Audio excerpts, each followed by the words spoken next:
Muy buenas tardes, estamos en el 14º Coloquio Internacional por el Pensamiento Complejo, propuestas dialógicas emergentes en el sur global, y estamos ya en la sesión abierta de diálogo y construcción colectiva en la línea 3, Caminos de la Concienciación Educativa. Me presento, yo soy la doctora Consuelo Avilés Estrada y pues estoy en el doctorado de la Escuela Militar de Ingeniería y pues en este momento voy a compartir con ustedes el rol de moderador y vamos a continuar la sesión haciendo un análisis sobre todo lo que se ha podido construir y entretejer los postulados que nos daban nuestros estimados colegas desde el punto de vista de la concienciación, desde el punto de vista del arte, de lo que es la ética, cómo está relacionada la corrupción, ¿no es cierto?, en un ambiente educativo, el arte y los tejidos que se puedan desarrollar a partir de estos aportes, los colegas que nos han realizado de varios países. Entonces, el entretejido, las propuestas y preguntas ya se han iniciado. Tenemos en el mensaje de Carlos Pérola y él indica: los procesos de descolonización de Latinoamérica han no solo cuestionado la epistemología llegada con la colonización, que desde las luchas, las experiencias y realidades se han venido construyendo una nueva epistemología. Y él consulta: ¿están retomando los sistemas y programas educativos? Reformar, desaprender los viejos conocimientos.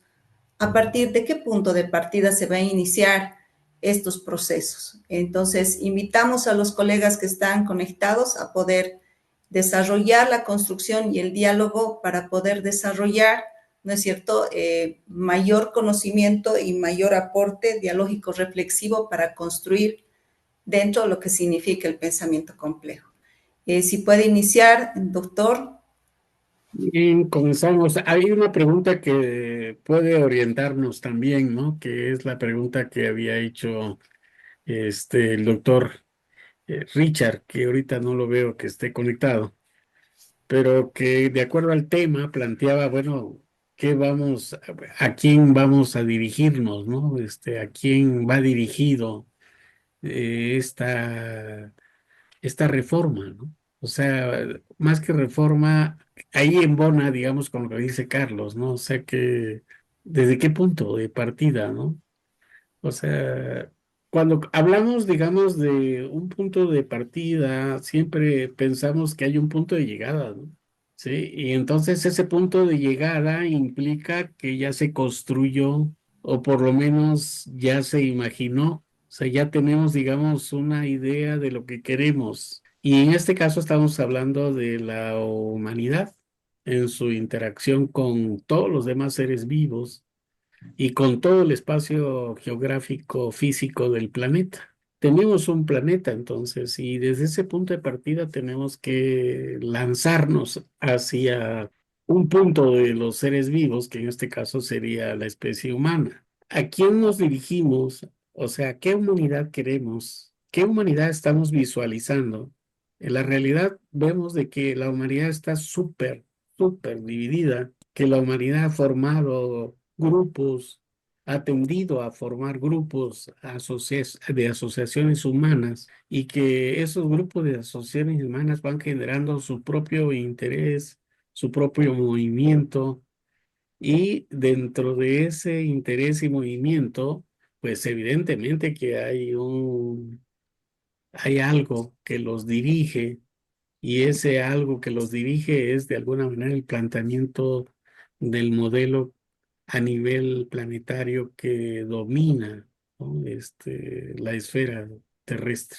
Estamos viviendo evidentemente en unas relaciones sociales capitalistas totalmente súper desarrolladas y en esas relaciones que están permeando todo el mundo, el papel de la naturaleza, digamos, se asume como un papel de mercancía.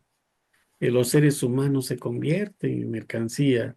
La educación misma, que es el tema actual, se convierte en mercancía, ¿sí? Y todo, incluso hasta uno mismo, se vuelve mercancía. Y ya lo decía Carlos Marx, ¿no? En el sentido de que el ser humano En la medida que se complejiza, en esa medida sus relaciones sociales de explotación se vuelven más complejas, a tal grado de que hay personas dentro de esa especie humana que ellos no se sienten explotados. O sea, un maestro, por ejemplo, porque estamos hablando del tema de educación, un maestro no se siente que está explotado. Y por ahí Ludovico Silva hizo un trabajo muy interesante, plusvalía ideológica, como una forma de decir, en el caso de Marx, la plusvalía que se genera en el proceso productivo, ¿no? O sea que esa plusvalía que está allí inmersa, también está inmersa a nivel mental, dice Ludovico Silva, o sea que en su generación de ideas, el, el ser humano está reproduciendo un excedente ideológico que ayuda a que en todo ese panorama humano de ideas se reproduzca lo que la máquina capitalista está realizando, ¿sí? Y no nos damos cuenta. Entonces, cuando hablamos de qué humanidad, a quién va dirigido, o sea, qué tipo de humanidad queremos, pues ahí está un poco el eje central.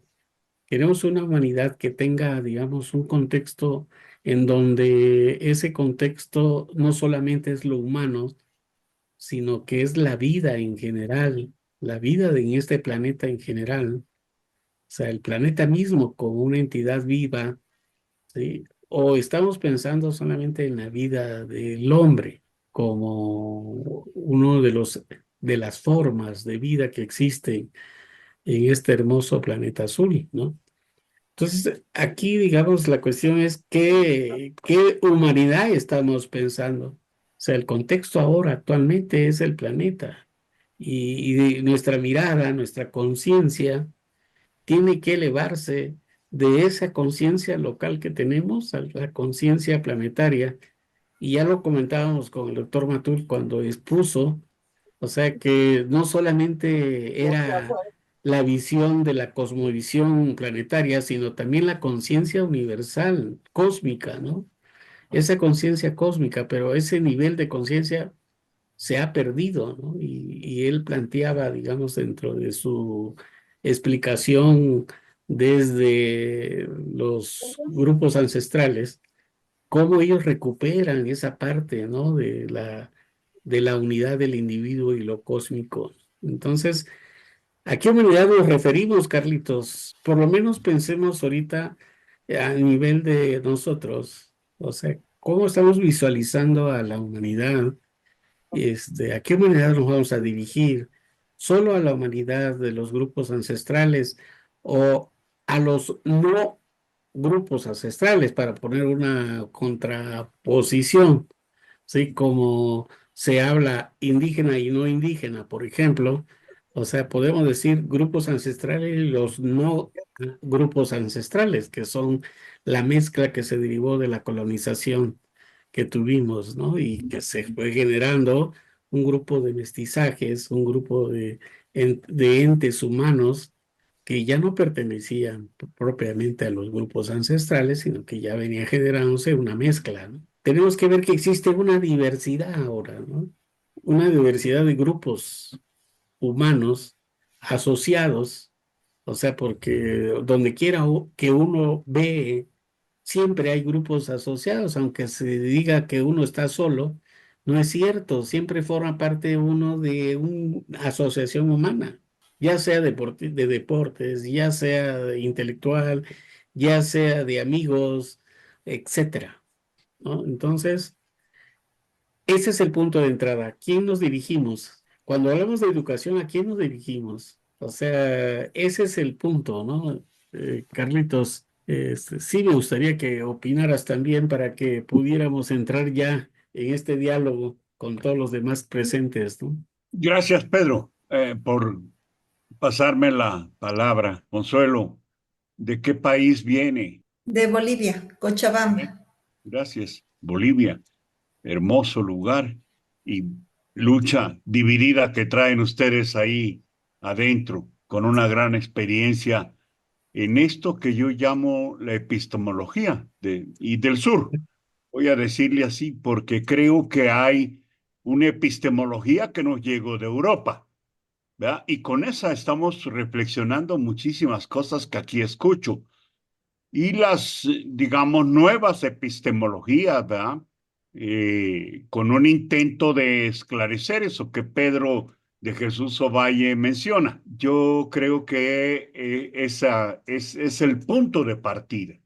Reconocer eso que al final dice Pedro, es decir, hay un montón de experiencias, ¿no? La misma que nosotros aquí hemos vivido en San Cristóbal, de las Casas, por ejemplo, ¿verdad? De los años 40 a los años 50, a través del gobierno, toda la llegada de la colonización gubernamental con ese pensamiento de vamos a incorporar a esas sociedades atrasadas, ¿no? Es de los 40 a los 50, cuando en San Cristóbal no había ninguna escuela ni ningún centro de investigación como hoy tenemos múltiples. Y digo múltiples de esa manera porque son un montón, ¿verdad? Y digo, me sobran dedos de las dos manos y tengo que prestarle a los pies para ver los centros de investigación y las universidades. Hoy convertida los centros de investigación en nuevas universidades para doctorar, ¿verdad? Digo, ¿para dónde vamos con educación en ese sentido y para dónde vamos con esta parte que tiene que ver con la epistemología? Yo, desde esa perspectiva, digo que si bien en los 70, de los 40 a los 70 se hizo a través del gobierno esta penetración de conocimiento, ¿verdad? Lo que nos traían, lo que había que enseñarle a estos grupos indígenas y campesinos que existían en este lugar. Y que de los 70, digamos, a la actualidad, esto que acabo de decir, los muchos centros de investigación, las muchas universidades que se han generado en San Cristóbal, tienen cada una visión, ¿verdad?, epistemológica que los maestros vienen implementando en sus programas educativos. De la misma manera que los políticos y que las organizaciones sociales también lo han hecho. Y es en ese sentido que, aparte de ponerle apellido, ¿verdad? Por aquí he visto el asunto de la ética, ¿no? Pues, bueno, habría que ver cuál ética, si la que nos han enseñado los europeos o la que desde los movimientos se han dado, ¿verdad? Y se han puesto como punto de partida para las prácticas de pensar y de actuar. Y en ese sentido, yo diría que también tiene otro elemento, ¿no? Otro apellido, tiene madre y padre. El otro, ¿verdad? Tiene que ver con la naturaleza, como bien Pedro lo mencionaba, es decir, nosotros nos movemos en esta parte, somos parte del universo y del medio ambiente, somos una partícula más los seres humanos en esta situación. Y también tenemos que ver, ¿verdad?, cómo se ha abordado desde esa epistemología y ese conocimiento de la explotación que se ha hecho para bien común, ¿verdad?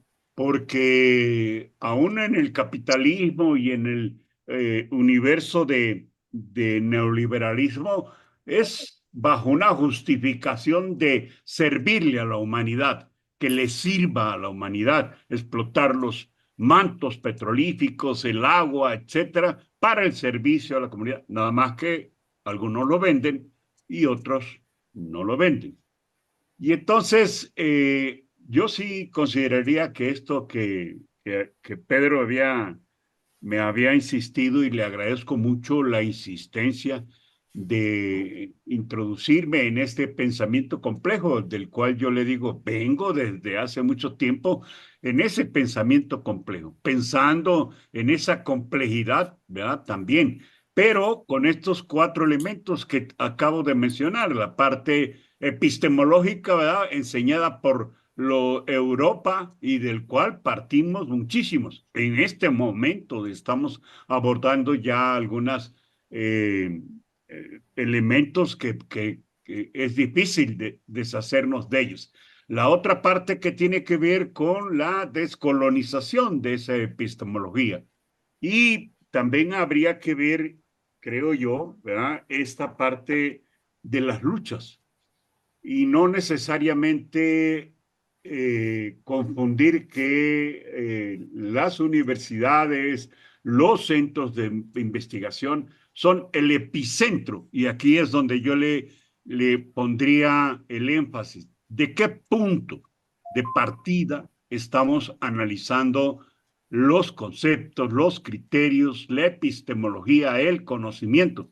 Es a través de las universidades, de la educación esta, o es a través de las mismas luchas que han ido buscando sus derechos, ¿verdad? De participar, estar y ser partícipe de este orden, ¿verdad? Complejo para una sociedad también compleja para poder vivir y estar. Y es en ese sentido que yo diría, pongo ese punto de partida con los cuatro elementos y hay que retomarlos en la parte ética también, ¿no? Es muy diferente la ética que tienen los pueblos indios y los campesinos, ¿verdad? Con la que tenemos los que vivimos en las ciudades, con las que tienen los del centro del país, ¿no? Allá a nivel de México o a nivel mundial. Entonces, yo dejaría ahí estos cuatro, espero haberlo dejado claro, conciso, ¿verdad? Estos cuatro elementos que a mí me parecen que tienen que ver con este pensamiento complejo para el bien mundial. Y ahí incluyo hombres, mujeres, animales, medio ambiente y modelo, sistema de modelo económico, político, social, productivo que habría que ir buscándole. Muchas gracias, Pedro, por tu insistencia y tu permanencia a estarme invitando para esto. Ahí lo dejo en esta primera intervención. Muchas gracias. Bienvenida, Consuelo. Importante experiencia has de tener tú en ese país que hace poco, en 17 años, han cambiado muchísimo la visión que teníamos en Latinoamérica, ¿verdad? Y hoy, desgraciadamente, divididos, con un imperialismo que los está, además de matando, dividiendo. Muchas gracias, Pedro, Consuelo, Sandra y los demás compañeras y compañeros. Muy amable, gracias. Bueno, lo que rescato, estimado colega, es el qué enseñar, a quién y para qué. Pero el entretejer el común denominador, porque somos distintos y en la diversidad está realmente el valor.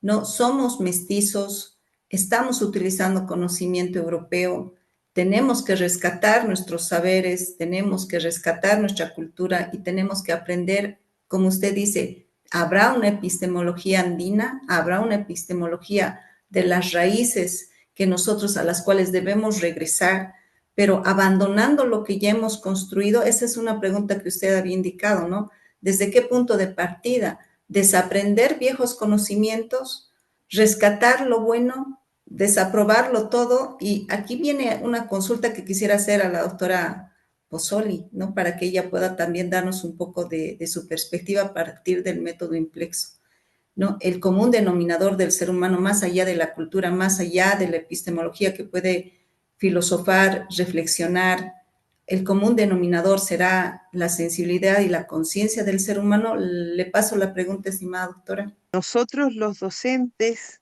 tenemos un privilegio a partir de la relación asimétrica de poder que tenemos con nuestros alumnos, con personas que quieren aportar a la sociedad desde sus profesiones o con aquellos que están en una búsqueda de poder desarrollarse, otros lo hacen por una inserción laboral, pero Bueno, dentro de mi manera de enfrentar la docencia, yo nunca he dado ningún curso que no tuviera un pie puesto en el tema del desarrollo personal. Diera biología del desarrollo, metodología de la investigación, psicología social, introducción a la sociología, lo que fuere. Este método Implexo lo que me permite justamente es poder eh, abordar eh, hitos en la biografía de las personas que forman parte de los grupos, que tienen que ver con su experiencia con la autoridad, que tienen que ver con su experiencia en el ámbito familiar, de ahí lo que mencioné antes, ¿no? Porque a partir de esa experiencia familiar es que uno conforma una matriz de autoridad que posteriormente uno va actualizando. Entonces es muy importante trabajar con las experiencias familiares. Si bien estos son temas complicados para asumir por cualquier persona, tenemos que saber que siempre los trabajos metacognitivos, la autoobservación, el trabajo, digamos, con ciertos contenidos un poco fantasmales que hay en nuestra propia sombra, diría Jung, siempre es un tema difícil de asir, difícil de asumir, doloroso como para abordar, pero lo importante es que a través de este trabajo uno logra poner las manos encima de ciertas entidades que hasta el momento en que no las trabajo. Entonces, bueno, siempre es una experiencia dolorosa que de alguna manera el docente sirve como un testigo acompañante, acompañador. Esta es una manera de hacer docencia que implica mucha disponibilidad. No solamente uno es un teórico que puede mostrar, digamos, teorías vigentes respecto de determinado fenómeno, objeto de estudio, sino que además y fundamentalmente uno es un sujeto humano traspasado, como decía el lunes, por las mismas patologías de la normalidad que son propias de los grupos de pertenencia, sean cuales fuere. Entonces uno no queda fuera del objeto de observación, uno es parte del objeto de observación y uno tiene que haber hecho ya un trabajo consigo mismo importante. Si uno pensara en una utopía futura, la verdad que los docentes solo deberían ser las personas que ya han hecho un trabajo de concienciación profunda. ¿Eh? Es la manera en que yo imagino un futuro, a lo mejor que yo no alcanzaré a ver. Pero si las cosas fueran como debieran, los docentes solo debieran ser personas que conocen muy profundamente el fenómeno del poder, que han hecho algún trabajo de reflexión respecto de su propia historia familiar, y que puede de alguna manera ser un relato autobiográfico que le permita reconocer determinados hitos que pudieron afectarlo.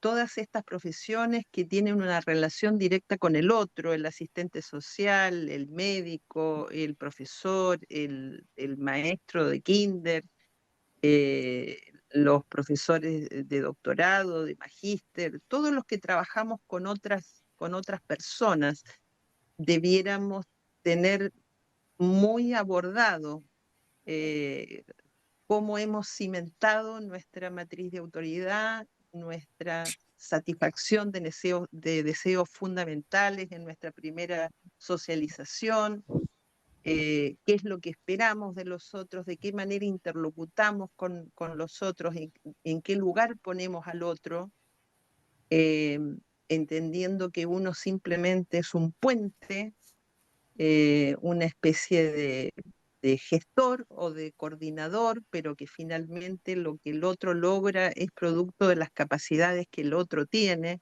y no porque uno le ponga algo, como si fuera una tabula rasa, ¿no es cierto?, que era la perspectiva que hubo en los siglos pasados.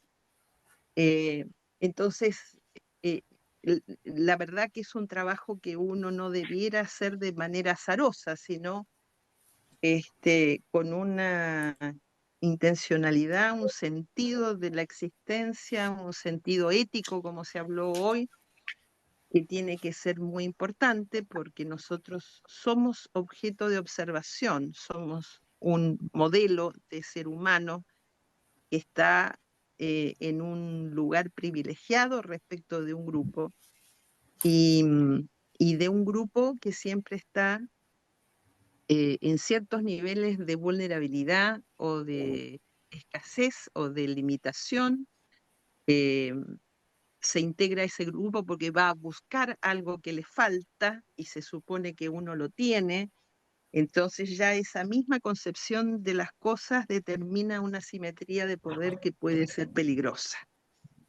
Eh, entonces, bueno, yo he hecho este trabajo con el método Implexo no solamente con alumnos de pregrado, sino con alumnos de posgrado, con alumnos de doctorado, con profesiones, digamos, con profesionales de la salud, con médicos que estaban haciendo un magíster, con profesionales de distinto tipo.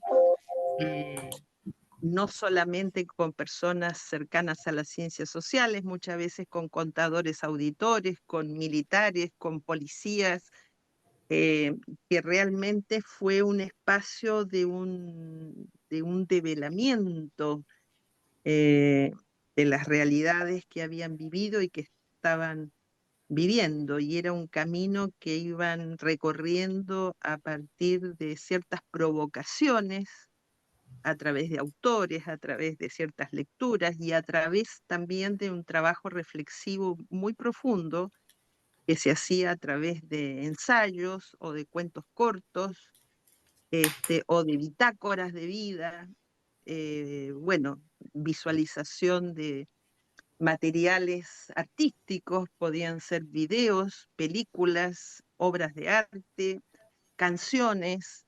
Yo me acuerdo que una vez utilicé la canción de Joan Manuel Serrat que se llama Tarrés, que justamente es la palabra Serrat invertida, ¿no? Ahí uno ve cómo dentro nuestro está el opuesto nuestro. ¿M? Y ese es un concepto muy de la epistemología de la complejidad, ¿no?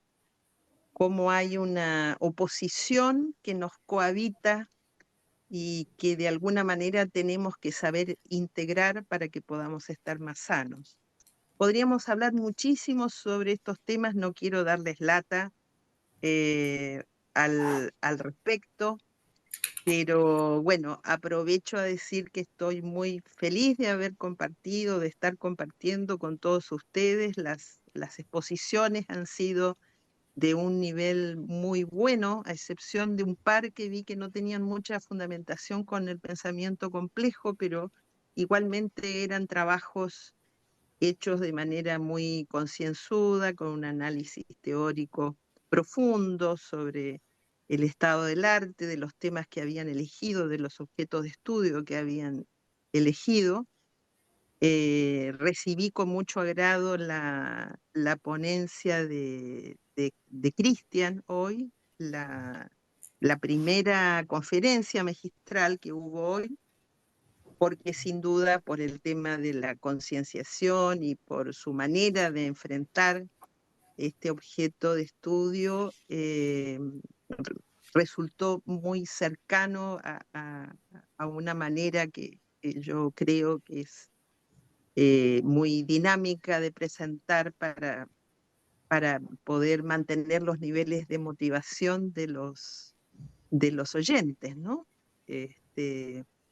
Así que estoy muy contenta por todo lo que hemos trabajado y bueno, espero también que nos podamos reunir ahora para ir haciendo la síntesis, la construcción y organización del conocimiento, como lo decía Pedro hoy antes de habernos ido a almorzar. Así que cedo la palabra a quien usted considere. Muchísimas gracias, doctora Pozzoli. Es interesante como usted indica que debería existir una relación con ese estudiante, con esa persona que tiene que desarrollarse de manera personal, con un autoconocimiento, y que la relación sea simétrica, pero a partir, como usted indica, del autoconocimiento y la autorreflexión para poder comprender esa situación. Ahora, sería interesante poder conocer, si está la maestra Dulce María Castro, ¿no? ¿Cómo o de qué manera las prácticas del budismo podrían proveer un espacio para ese desarrollo personal, ¿no? Como la maestra estaba indicando que esto podría generar aspectos interesantes para poder desarrollar eso. No sé si la autora está, por favor, si puede activar su micrófono. Sí, gracias, aquí estoy.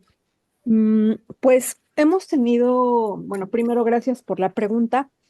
Hemos tenido algunas experiencias, particularmente en una institución en donde tuvimos un taller de meditación. Y quiero también contextualizar esto en la lógica de la pandemia, de la post-pandemia, que pues como ya todos sabemos, reveló también pues una serie de dinámicas que en muchos sentidos hicieron más evidentes algunas cuestiones pues de orden, no sé cómo caracterizarlo, pero bueno, hubo mucho más pues presión en ciertos sectores, especialmente por ejemplo en un contexto como el de las universidades públicas, en donde pues el tema de la conexión, o sea, cómo integrarse a esta vida de digital, ¿no? Al que nos vimos obligados a integrarnos durante la pandemia, y eso generó pues también mucho más ansiedad en algunos estudiantes. Entonces, algo y esto lo comento también como una experiencia personal, algo que yo he descubierto a lo largo de la práctica meditativa es que justo a mí me ha ayudado muchísimo a poder concentrarme mejor y a poder trabajar mejor. Yo soy docente y pues parte de mi ejercicio también es como en muchas universidades de investigación. Nosotros somos profesores investigadores. Y algo que a mí me ha ayudado muchísimo para concentrarme es justamente el aspecto meditativo. Entonces, yo puedo trabajar sin importar de pronto qué tanto ruido o qué haya como estímulos alrededor de mí. Y eso es algo que de alguna forma yo quería compartir con mis alumnos, ¿no? Con mis estudiantes, porque pues definitivamente después de este ámbito de pandemia en donde nos volvimos de alguna medida más ansiosos, ¿no? Algunos de nosotros o algunos de los estudiantes, y sobre todo cómo mediar con este estrés. Ya se decía también al principio de esta reunión, como la lógica capitalista pues nos mete siempre en este ánimo de la competencia, ¿no? Entonces, más que la competencia, pues desde mi perspectiva es favorecer estas herramientas que nos permiten pues lidiar mejor con el estrés académico, ¿no? Y esa es principalmente la motivación de este trabajo que estamos desarrollando. Entonces, en una experiencia con un grupo, en algún momento me invitaron a hacer un taller de meditación en una institución de educación superior y pues tuvimos buenos resultados, ¿no? O sea, buenos resultados en el sentido de justamente desde una visión completamente secular, pues poder lidiar mejor con ese estrés que estaba pues aflorando de una manera distinta durante la pandemia y posterior a la pandemia. Entonces, creo que esa es una de las vías para poder lidiar mejor con estas lógicas educativas que de pronto los meten mucho más en la competencia, me refiero a los estudiantes, em, como que de pronto también estas intenciones de las autoridades y de los programas educativos por hacerlos, pues, destacar encima de los otros, pero pasando por encima de los otros, ¿no? Que me parece que no son actitudes para nada éticas, ¿no?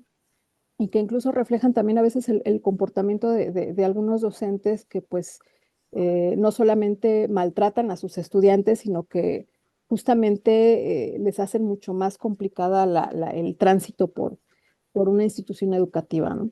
Entonces, me parece que esa, desde mi perspectiva y desde mi experiencia personal, puede ser una vía para poder trabajar con este estrés que se genera pues, en las instituciones educativas, ya no digamos en términos, por ejemplo, pues aquellos estudiantes que están ya en un nivel, me refería hace un momento a los estudiantes de licenciatura, pero también desde una perspectiva de los estudiantes de maestría, posgrado, pues todavía el estrés es diferente, ¿no? Y pues bueno, particularmente me parece que toda esta experiencia, que además está retomada desde una perspectiva de la construcción, pongámoslo así, de un ser humano integral, pues es una experiencia de muchos siglos que me parece se puede aplicar justo a esta época en donde pues la individualidad, en donde ya no es solamente el estrés de los medios académicos, sino también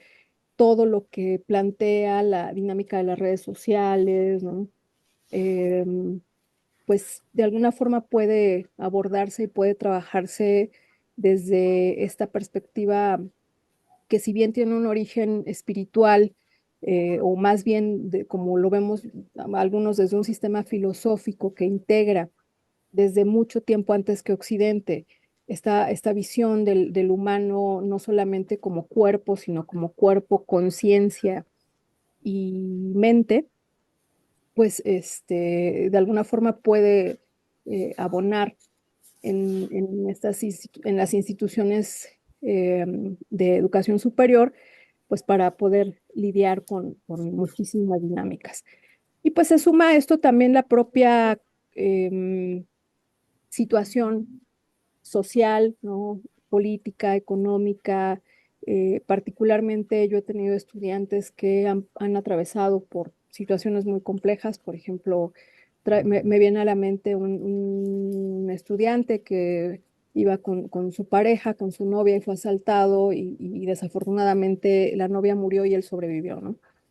Entonces, todo ese estrés, pues bueno, toda esa ansiedad y todas estas cosas, pues de pronto pueden encontrar una salida, ¿no? Como una salida que por supuesto no sustituye ninguna terapia, ninguna cuestión medicada por un especialista, pero que creo sí complementa muy bien otras estrategias que resuelven problemáticas tan complejas como esta, ¿no? Entonces, no sé si estoy de alguna manera contestando lo que se pregunta.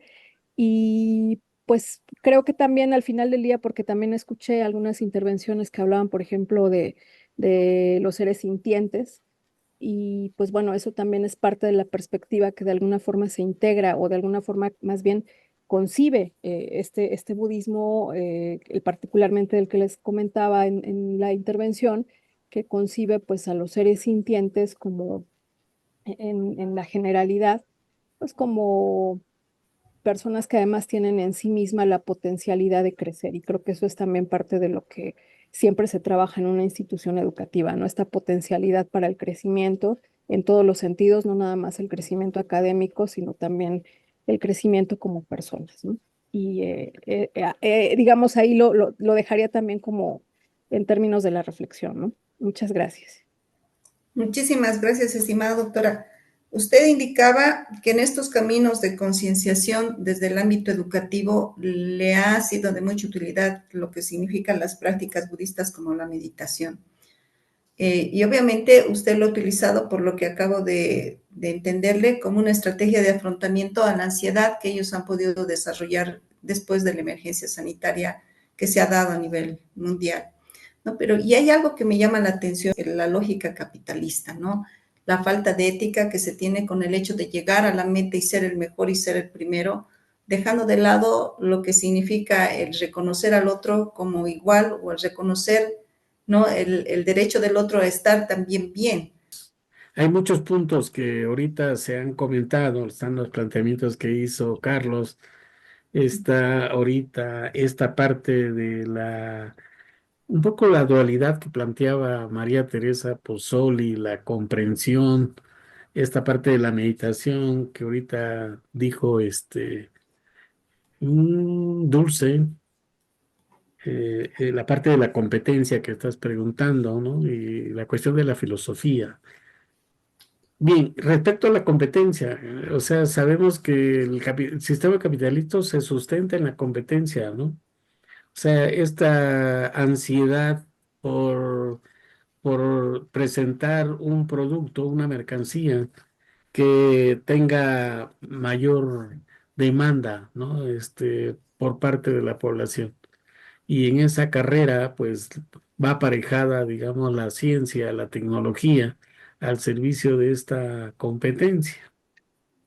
Pero también eso nos aterriza a nosotros como individuo, como persona, y podríamos tratar a partir de eso llegar primero a comprender qué somos, ¿no? O sea, retomando lo que decía María Teresa Pozzoli, que tenemos dentro de nosotros esas dos partes. Y sí la tenemos, pero esto es parte de la filosofía. Tenemos que plantearnos qué somos realmente, ¿no? Cuando se habla de naturaleza y nosotros decimos naturaleza, en ese momento que decimos naturaleza, nos estamos sintiendo como fuera de, como que si la naturaleza estuviera fuera de nosotros.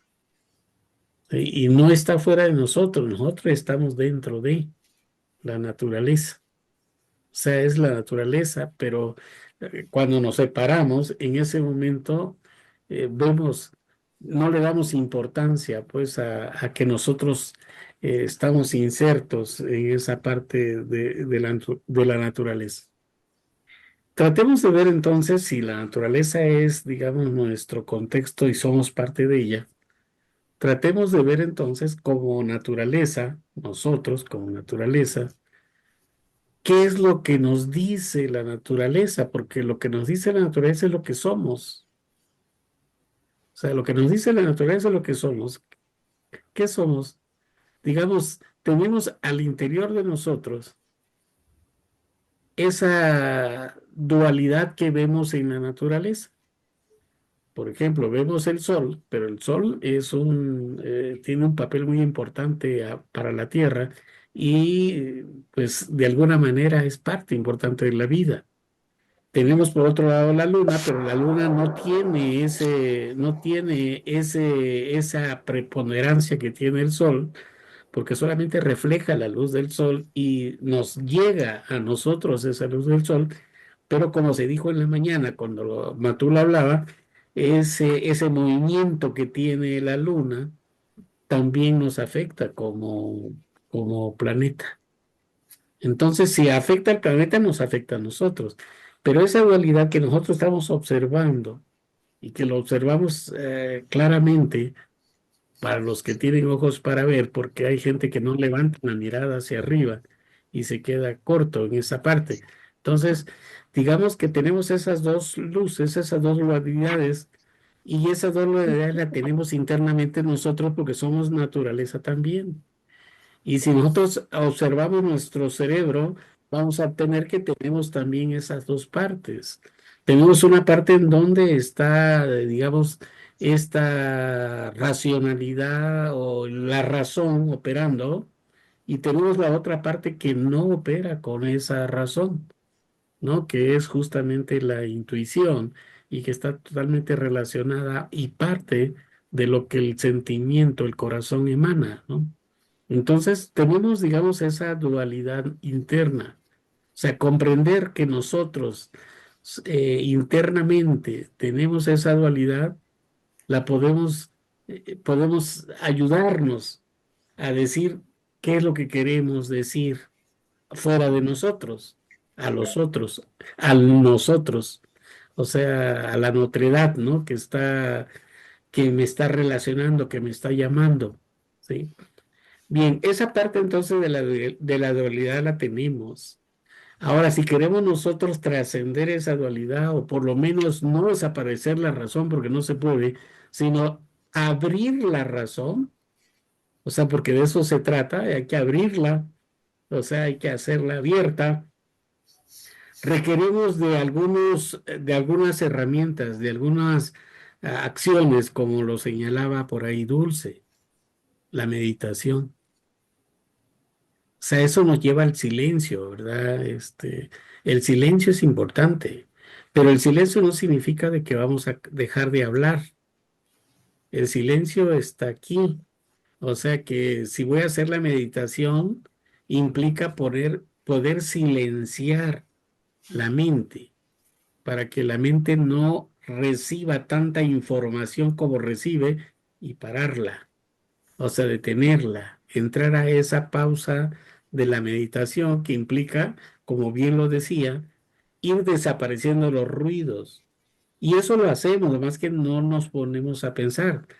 O sea, cuando estamos estudiando, por ejemplo, cuando estamos estudiando o leyendo algo, en ese momento en que la mente se concentra a la lectura, comienzas a escuchar muchos ruidos, pero después, en la medida que te elevas, en la medida que gastas más neuronas, en esa medida esos ruidos van desapareciendo, ¿sí? Y llega un momento en el cual dejas totalmente el ruido y estás en tu interior, ¿sí? Estás en tu interior. Entonces, cuando tú, digamos, comprendes lo que tienes, lo que eres, entonces ya puedes pensar hacia afuera, ¿sí? Porque si no, internamente no te reformas, sigues con lo mismo, con la misma dinámica que hay afuera, ¿sí? O sea, tenemos que entrar, por eso yo decía en una de las intervenciones en esta jornada, de que tenemos que hacer dos movimientos. El movimiento interno, y eso lo dice el Yin Yang, o sea, con sus dos figuritas. Tenemos que hacer un movimiento interno. ¿Para qué? Precisamente para reformarnos internamente, para sacudirnos un poco de toda esa información que nos dieron desde niño, ¿sí? Tenemos que limpiarnos, ¿sí? ¿Se podrá ser posible que desaparezcamos todo ese conocimiento occidental que tenemos? ¿Podrá ser posible que podamos vaciarnos y quedarnos en cero por siempre en la meditación? O sea, ¿puede una persona, o sea, aquí la respuesta es, la pregunta esto iría para Dulce, ¿puede a través de la meditación quedarnos fijos en la meditación? Yo siento que no, porque no te vas a mover, te vas a quedar allí. O sea, la meditación quedas, digamos, tu cuerpo queda detenido, tu mente queda detenido y entras a otra dimensión, por decirlo, ¿no? Entre comillas. Y entonces, ese es el problema. O sea, pero sí tenemos que nosotros tratar de limpiar un poco, o sea, en la medida de lo posible, limpiar todo ese bagaje occidental. Necesito también cierta información. O sea, por eso se hablaba dentro de las ponencias de un equilibrio, buscar la mediación, ir a la mediación. No puedo, o sea, no puedo quitarme de la mesa, de la cabeza que 2 por 2 son 4. O sea, hay conocimientos que son esenciales, ¿sí? Que son esenciales y que pudo generarse tanto en un espacio, en un contexto diferente al contexto de los grupos ancestrales, pero también pudo estar en grupos ancestrales y luego se fue hacia el grupo que no es ancestral. O sea que, digamos, tenemos que buscar esa mediación. ¿Qué nos sirve? Quedarnos en ese punto y luego hacer la reforma hacia otro punto de vista, hacia otra mirada, ¿sí? Pero preguntémonos nosotros, o sea, personalmente, como individuo, preguntémonos si ya hicimos esa reforma del pensamiento en nosotros, si ya lo hicimos, y realmente lo que tú estás diciendo es lo que realmente estás pensando y que es propio tuyo, o estás retomando las ideas de otros y lo que estás haciendo es caer dentro de ese grupo, esa corriente de pensamiento, ¿sí? Y no te sales. Entonces, prácticamente te estás dejando llevar por la corriente, ¿sí? Y no estás generándote tú tu propia reforma de pensamiento. O sea, esto es, digamos, lo que yo siento de manera personal que hay que hacer, ¿no? Ese movimiento interno. Y después ya puedo hacer el otro movimiento, la acción, el otro movimiento de acción. O sea, ya comprendí, ya me comprendí que soy parte de esa naturaleza y que esta naturaleza es, digamos, parte de todo el cosmos, ¿no? Y que también existe una interacción entre todos esos niveles y que entonces soy ese polvito cósmico, ¿sí? Pero que tiene una capacidad de hacer funcionar una masa gris y que me puede permitir a mí hacer la reforma de mi pensamiento. De lo contrario, si no hacemos ese movimiento interno, vamos a estar con esa acción externa que hay y voy a empezar, digamos, a estar ubicándome en cada uno de esos grupos, ¿no? Que generan conocimiento, que generan formas de pensamiento. Pero ¿y tú seguirás estando sin reformarte, ¿no? Por eso el concepto de reforma del pensamiento es importante. Hay que reformarlo, ¿sí? Dejo allí, digamos, como dice Carlos, mi participación. Bueno, él lo dijo como mi primera participación. Esperemos que tenga ahora la segunda, ¿no? Posiblemente dentro de esta reflexión de la comprensión, observación, nos pueda abrir un poco más, ¿no? Lo que había indicado el doctor Villacorta, ¿no? La concientización a la concienciación. Doctor, ya está conectado. Buenas tardes a todos, pero disculpas, Consuelo, tuve que salir y no estoy siguiendo, así que yo realmente lo siento porque como no sé yo todo, voy a tal vez salir con cosas fuera de lugar. Lo único que puedo decir, es posible que cada uno asuma su corresponsabilidad en relación con el otro, en relación con el medio y con nuestro maravilloso planeta azul. Bien. Colegas, ¿alguna intervención más? Bien, estábamos conversando, estimado doctor, acerca de la comprensión, la meditación, para rescatar lo que es el ser humano en sí. La doctora Pozzoli indicaba que es importante que haya una autopercepción y autoconcientización o concienciación para que el ser humano pueda realmente poder desarrollar, ¿no?, su plenitud a partir de un diálogo simétrico con el otro. ¿Qué nos podría aportar, doctor? Sí, efectivamente es uno de los aspectos fundamentales que se cultiva en el concepto de plenitud de vida, que tiene que ver con el equilibrio físico, el equilibrio cósmico y el equilibrio espiritual. Esto le permite a cada persona elevar el nivel de dignidad y comprensión de el misterio de la vida. Le permite comprender el respeto hacia todo el universo y hacia los seres humanos. Por eso es que en esta concepción de elevar el nivel de dignidad, el concepto nos lleva a considerar que vida, libertad, dignidad son fines en sí mismos, no son medios para la realización de otros fines. Cuando nosotros nos situamos en el concepto de que vida, libertad y dignidad solamente son medios, estamos ante la lógica de la razón instrumental y por lo tanto estamos en la lógica de la guerra. Pero cuando vida, libertad y dignidad son fines en sí mismos, estamos ante la lógica de la paz, ante la lógica de la razón comunicativa. Por eso es que el aspecto fundamental, dijéramos, de la concienciación en nuestra cultura tiene que ver con esos tres aspectos fundamentales: vida, libertad y dignidad.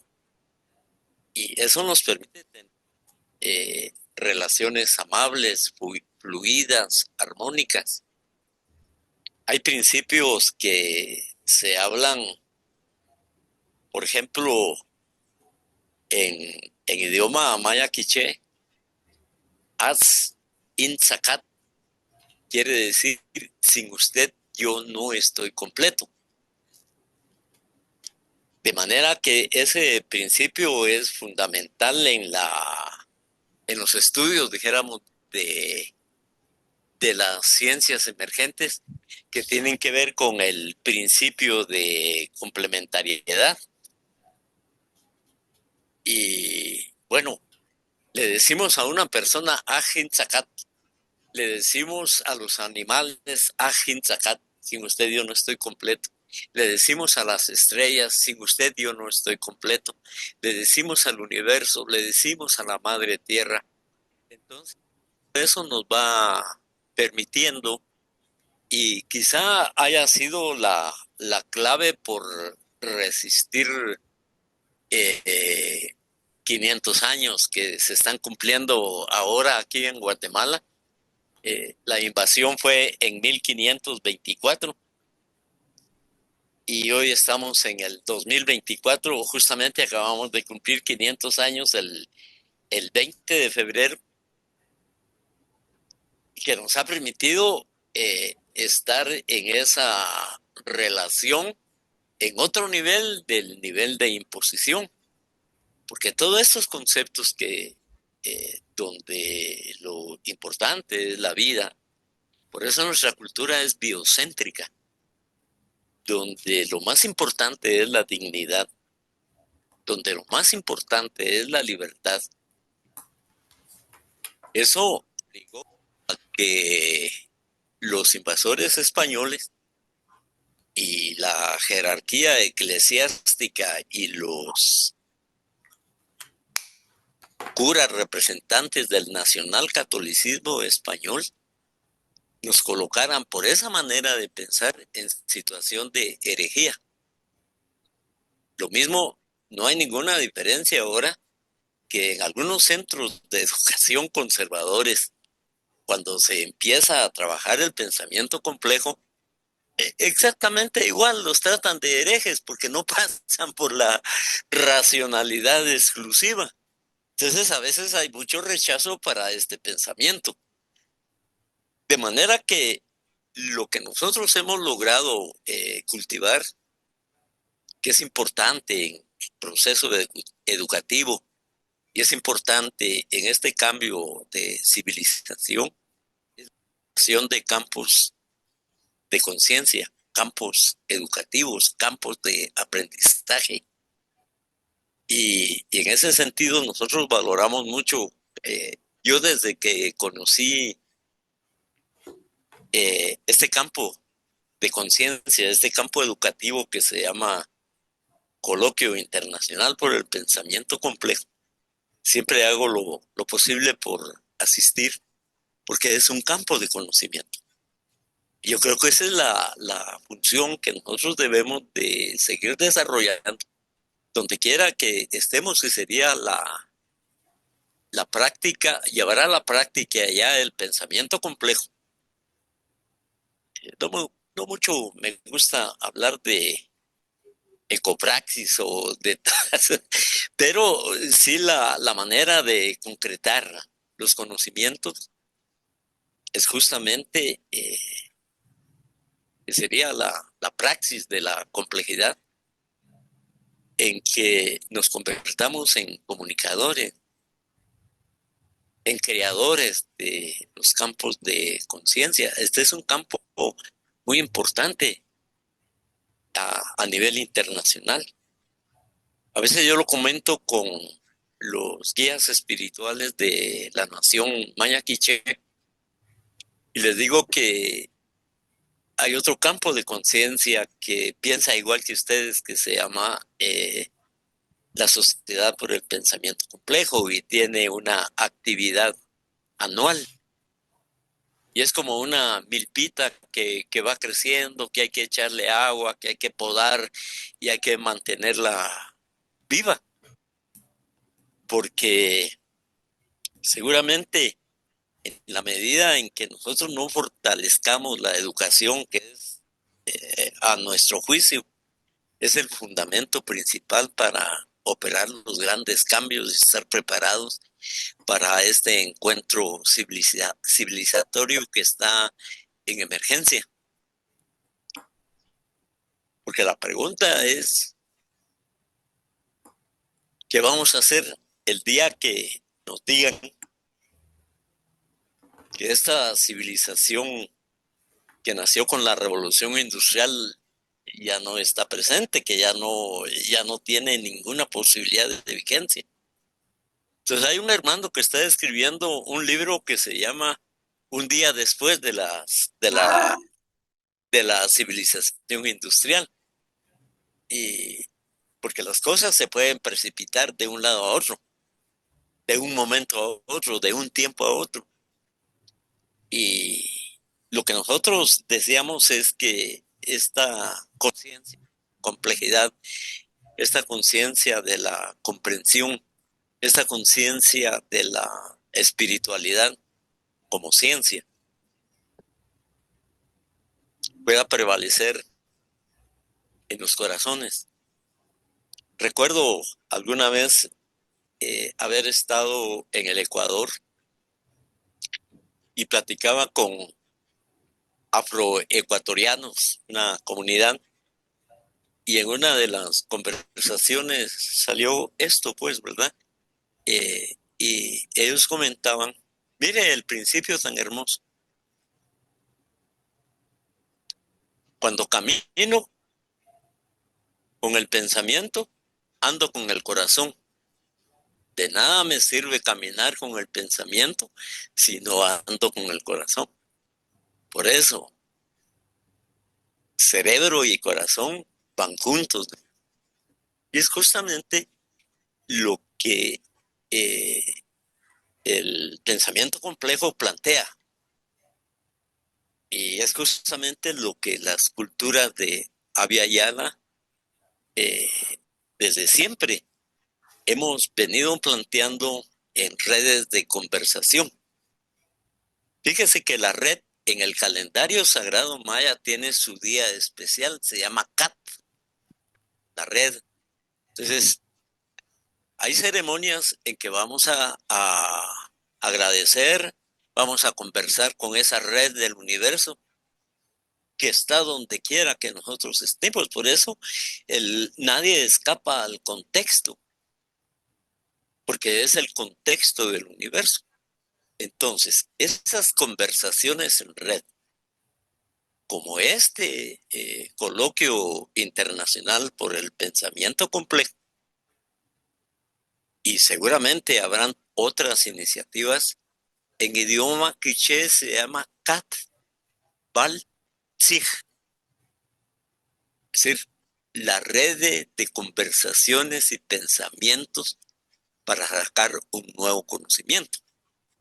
Entonces, en términos propiamente mayas, pues yo cuento que hoy no voy a poder estar con ustedes porque voy a asistir al Cat Bal Tzig de San Cristóbal de las Casas, es decir, al escenario que conversa en red y ponen sus conocimientos a la discusión, al debate, al compartimiento Y entonces a mí me parece que eso es fundamental de acuerdo a la pregunta que usted ha tenido la bondad de plantearme.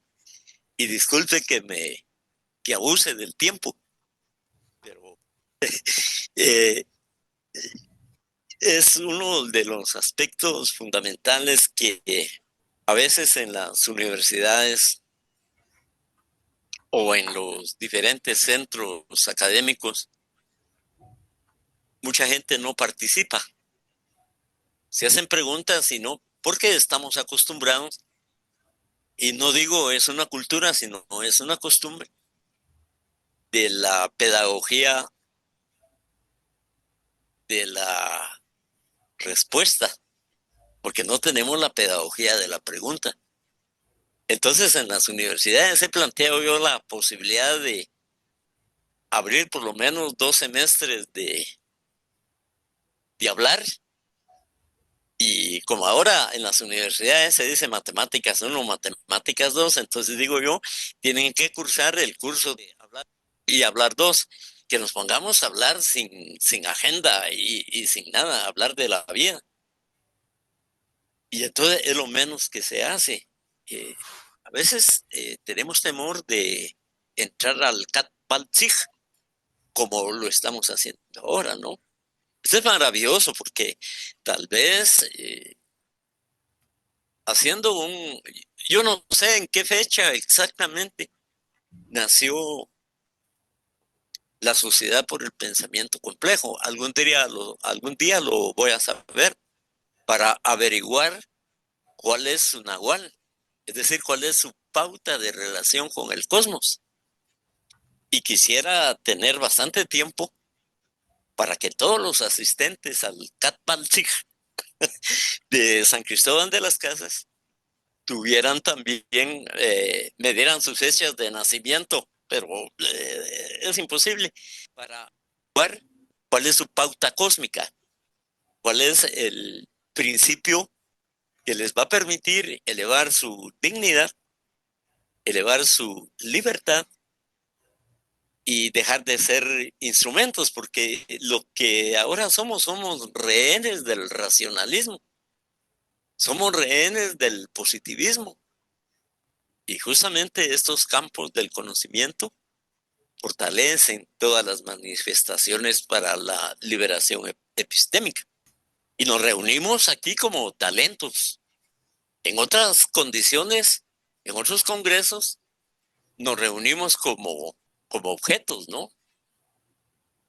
Como material humano. Ni siquiera eso esconden, ¿verdad?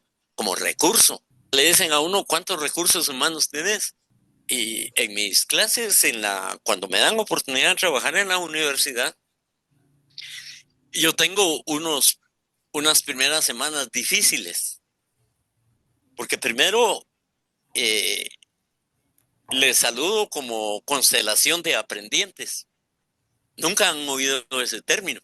Lo oyen más en el campo, en las ceremonias con la sociedad indígena. En la universidad no. Y me dicen, yo tengo problemas, ahí es donde tengo que negociar conocimiento con las autoridades, porque me dicen, presente su programa. Y le dije, yo no puedo hacer programa, porque yo no voy a imponer un conocimiento a los estudiantes que llegan con deseos de aprender, pero ¿qué quieren? Porque nadie debe hacer lo que no quiere hacer. Y muchas veces los programas son una imposición. Entonces el programa lo voy haciendo desde el primer día de conversación, desde el primer día de diálogo, desde el primer día en que inauguramos el Katbalzig.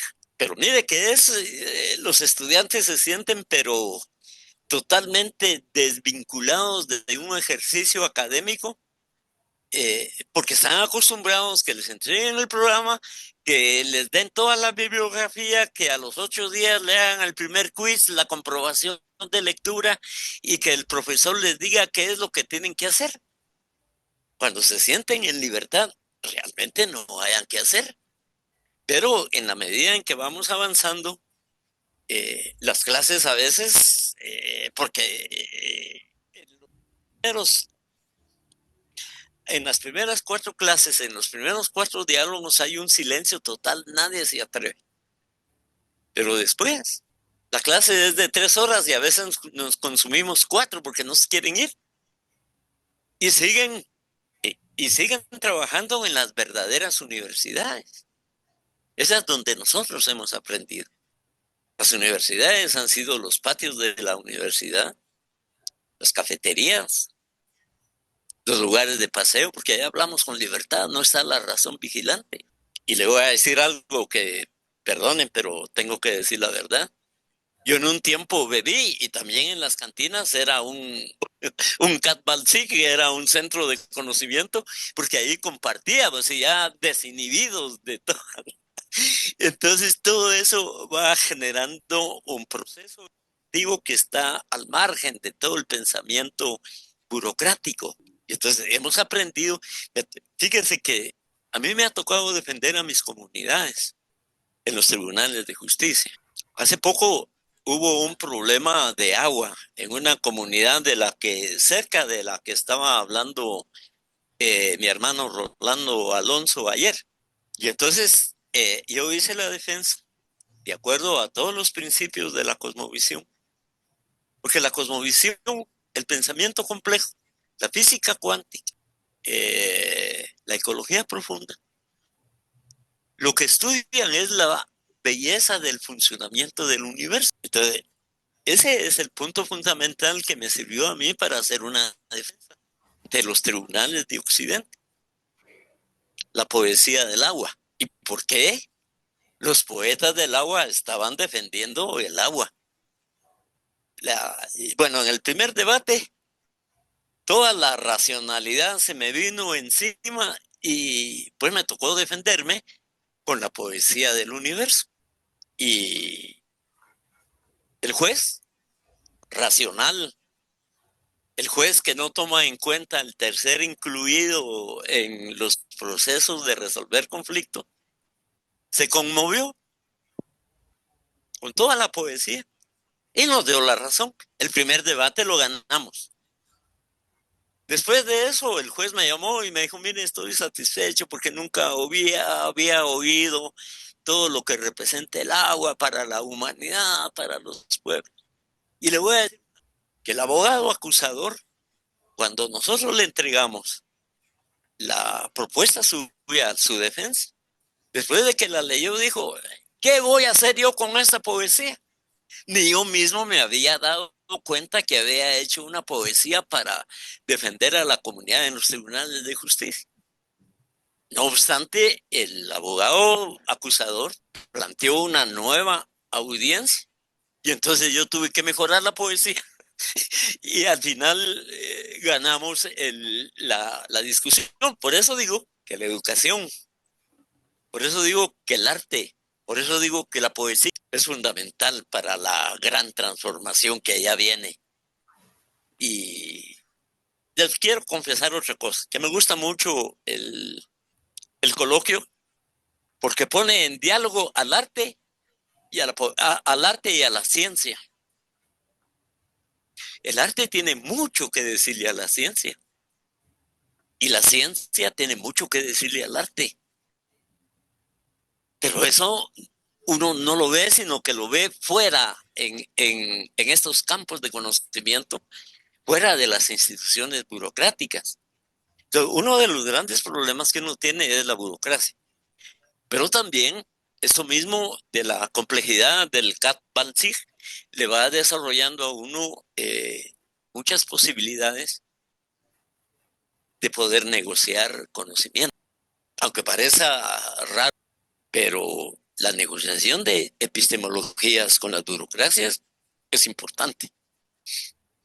Porque entonces la negociación se convierte en un instrumento pedagógico.